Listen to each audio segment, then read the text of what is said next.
ತರಂಗವೇ ತುಂಗಭದ್ರಾ, ಬಂದವ ಕಳೆಯುವ ಭಕ್ತಿಯ ತಿಳಿಸುವ ಭಾನುವೇ ರಾಘವೇಂದ್ರ.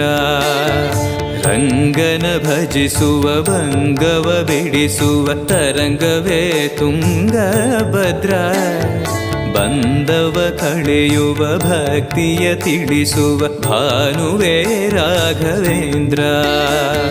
ಪಂಚಮುಖ ಹನುಮಂತನಿಗೆ ಸಿಂಹಾಸನ ನಿಮ್ಮ ಹೃದಯ, ಅಂತರಂಗದಲ್ಲಿ ಬಂದಿರುವ ಜ್ಞಾನಮೂರ್ತಿ ಅಭಯ.